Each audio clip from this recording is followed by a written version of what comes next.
guys, welcome back to my channel. Today we are testing out the few products that I picked up during the Sephora sale. Now this video is not a first impressions video. I actually did film a first impressions video with these products, and I realized at the end of that video that I needed more time with these products. I didn't really have definitive opinions on them, so I have now had them for about a week and a half, and I have some final thoughts. I'll give you guys a little bit of a spoiler here. Neither of these are major wins for me, but I wouldn't necessarily call them major fails either. So we'll get into it all today. Fill in the gaps with some other products, including a side-by-side comparison of two palettes that I recently said were dupes for each other, and I also need to make some clarification on. So we're gonna be doing all of that in this video today. Hopefully that sounds like fun. Before we get into that though, if you are a new visitor here, I want to wish you a special welcome. Please consider subscribing to my channel and make sure that your notifications are turned on. And with that said, let's get right to it.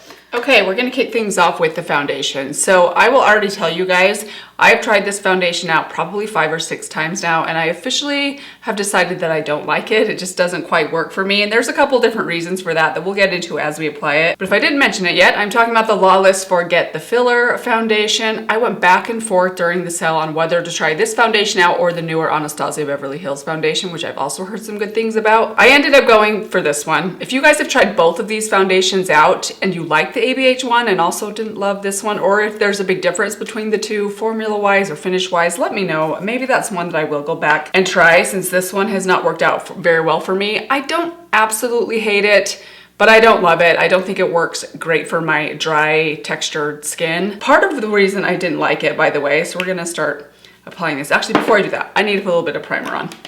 Let's go with just my Wet n Wild Clingy primer. Throw this on really quickly.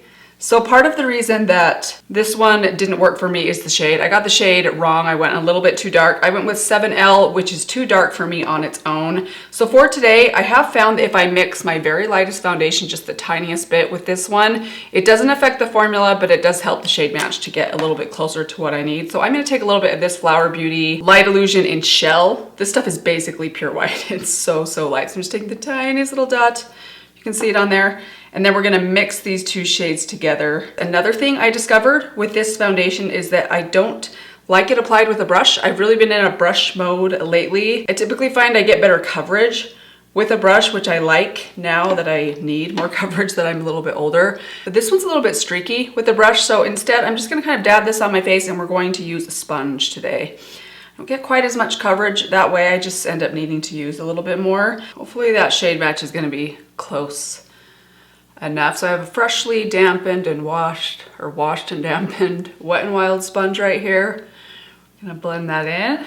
So here's what I have discovered with this foundation. Number one, I think it's not quite a medium coverage without building it up a little bit. I can get to medium coverage, but the more I build this foundation up, the more I just think it sits a little bit heavy on my skin. It doesn't really blend in with my skin. It looks a little bit cakey or foundation-y on me. Initially, I thought I did a good job maybe blurring some of my larger pores right here, but as I wear it throughout the day, I actually find those pores and the texture there to kind of get more pronounced. I don't know if the foundation breaks down a little bit on me. I think it's more the finish of this one. It does have more of a kind of natural or matte finish to it, which normally I can actually get along with a finish like that. There's just something about this one. I just don't think, for the coverage that I'm getting out of it, it just doesn't look all that great on my skin. So there are 2 layers, and I don't know if you guys can see on camera, but I'm still getting some discoloration poking through. So even with like a built second layer, I just don't feel like I'm getting quite to the medium coverage that I would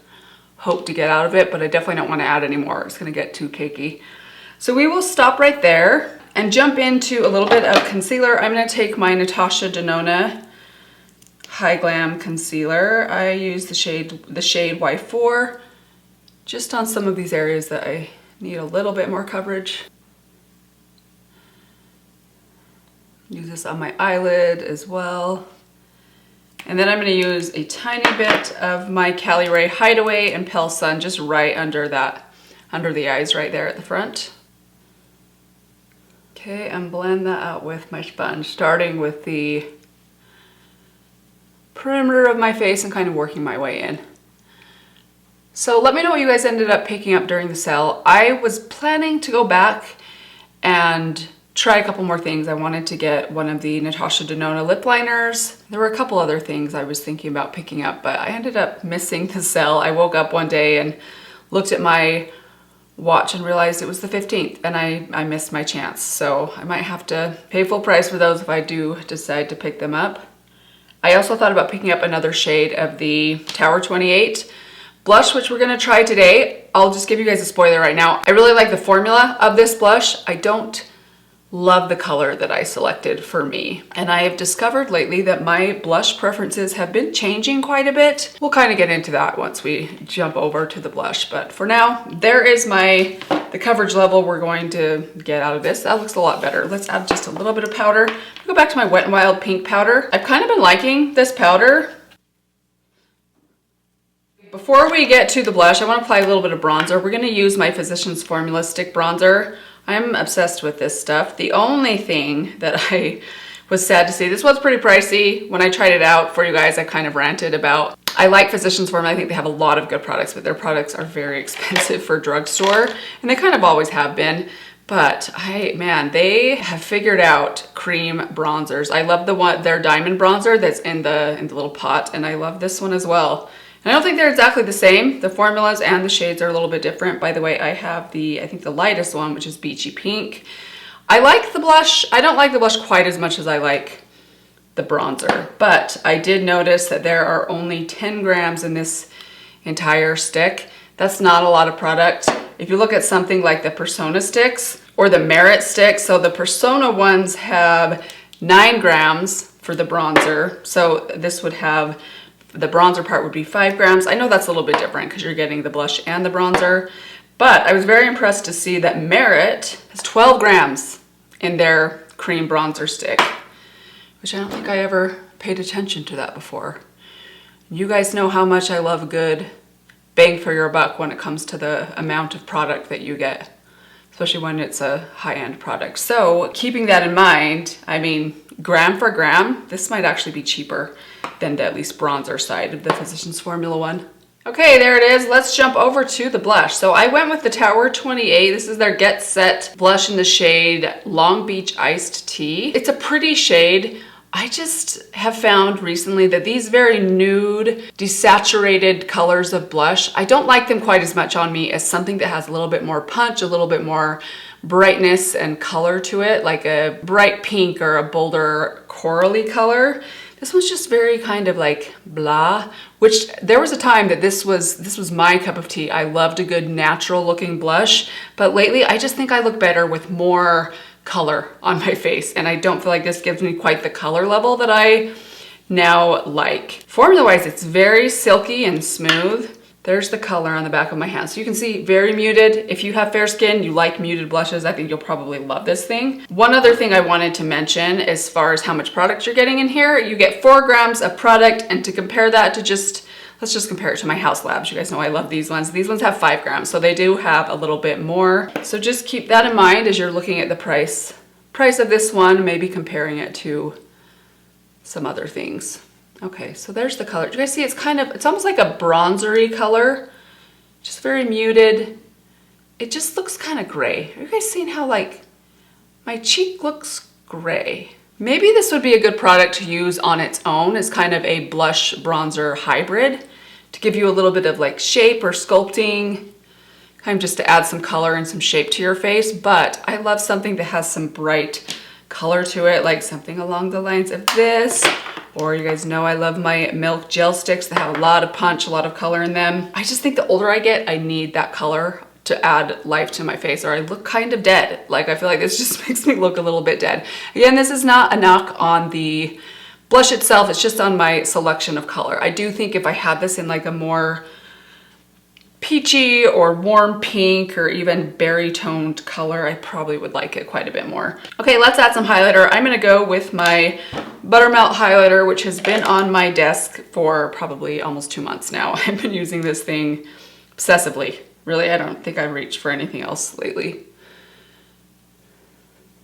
Okay, so that does it for the products I tried out from Sephora. I do want to try out an eyeshadow palette though. I recently talked about in my makeup regrets video These two palettes were near dupes for each other. I kind of am walking that back just a little bit because as I've now swatched these things side by side, I would say about 50% of the shades inside here are almost a match for match dupe, but there are quite a few differences. So I still hold to my statement that you don't need both of these, but they're not exactly the same. I think I actually like the That's Taupe palette a little bit better with the exception of maybe the lid shade inside here. This one, all of the matte shades just are very cool and gray, whereas this one has a little bit of warmth in it, in addition to some of the kind of more beigey taupes. But for today, I thought we would go with the shades that do match one another and then do like a side-by-side eye look, one using the That's Taupe, this side using the Deja Brew, just so I can show you guys the similarities between these two. But I will insert for you guys right here the side-by-side swatches of these two palettes so you can see for yourselves how close these actually are.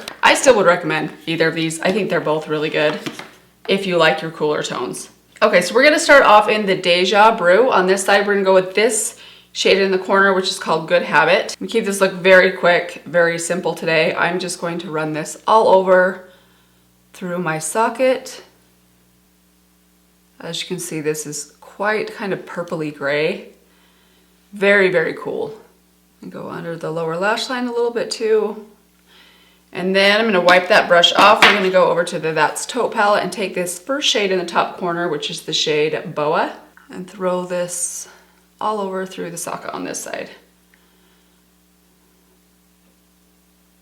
Maybe Boa is a touch lighter than this other one. Okay, now I'm gonna darken things up just a little bit. Back to the Deja Brew palette. We're gonna take the darkest brown in here. For this one, I'm going to use my Sigma E25 and just slowly build up a little bit of depth at the lash line in this outer quarter area. Just kind of swirl that around. And now we're gonna jump over to the That's Taupe palette. We're gonna take this shade down here. This one looks a little bit darker, but on the eyes they look pretty similar to each other. And swirl this one also in the outer corner.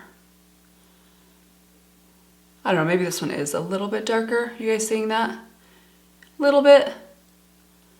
With a little bit of blending, I think they're gonna end up looking pretty much the same. Okay, and now I'm gonna use a brush again, and we're going to dip into the Deja Brew. This shade at the bottom here, this is called Nutty For You. I'm gonna add this to the center of the lid. And then over to the That's Taupe palette, we're going to take this shade at the bottom, which is a little bit darker, and try and use a lighter amount of this one. Again, just kind of build that up on the lid. Okay, and now let's go to the lightest shade in both palettes, starting with the Deja Brew. For this, we're going to take a flat brush. This is the A505 from BK Beauty. And this is the shade Crushed Oats, a beautiful shell pink. Very bright. If you don't want it quite this metallic and bright, you could use a fluffy brush instead. Get a lighter wash of color. And then to the That's Taupe palette, we're going to take Slated, which is this glittery shade right here, and throw that also the inner half of the lid. This one is a little bit more glittery, but they're both similar in color, give you kind of a similar look and effect. Okay, so there we go. Pretty close.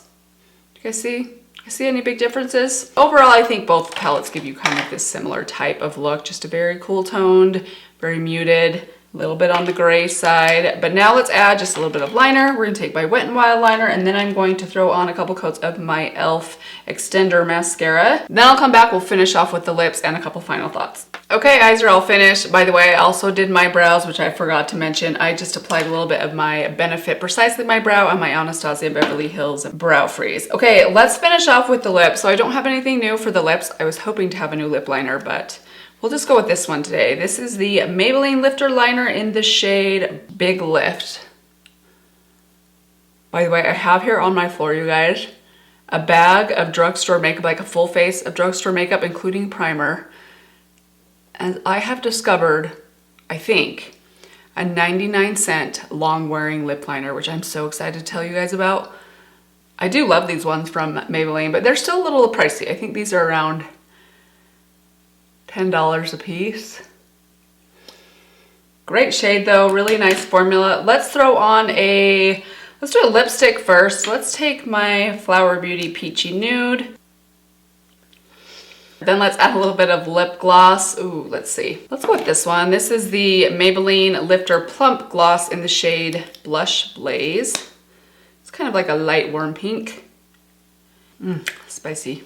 And here we have it, guys. This is the completed makeup look. So final thoughts, I feel like I gave a pretty good description already on my thoughts on the Lawless foundation. As far as how this wears on me, I do feel like it just, I don't think that it breaks down throughout the day. I have dry skin, so not many foundations tend to break apart on my face. Most foundations do settle into my lines. This one definitely does. Not any worse than other foundations. More than anything, I just feel like it doesn't really sink into my skin, doesn't quite give me the coverage level that I need or like from a foundation. I tend to think that this is probably, tell me if I'm wrong, some of you ladies over 40 out there, is more suitable for those of you that are either oily skinned or a little bit younger. I just feel like it's not a very good, like, texture friendly foundation. At least that's been my experience so far. As for the blush, I know a lot of people are big fans of this blush. I really like the formula. I think it's pretty basic. I mean, I know this is supposed to be like blurring, but honestly, where I put my blush, which is on like the outer part of my cheek, I don't really have a lot of texture right there. I've gone back and forth on whether to go back and try another shade, because there's also part of me that's like, well, I really like these powder blushes. What if the next shade I get is still just a little bit more muted? Maybe that's kind of a theme with these blushes. I'll have to take a look at the swatches again. If you guys have a shade recommendation just based on kind of what my thoughts are on this one, let me know. I'm considering it, but I'm not 100% on that quite yet. I wouldn't say this is a fail. I just think I picked the wrong color. But that is all for today. I'd love to know what you guys picked up during the sale. If you found anything new that you are just wild about and you think I should try, let me know. I clearly need some help selecting things because I didn't do a very good job this time. But I hope you guys found this one helpful. Thank you guys for watching. I hope that you guys are doing well. Let me give you another reminder. If you haven't subscribed, please do that before you leave, and I will see you in my next video. Bye.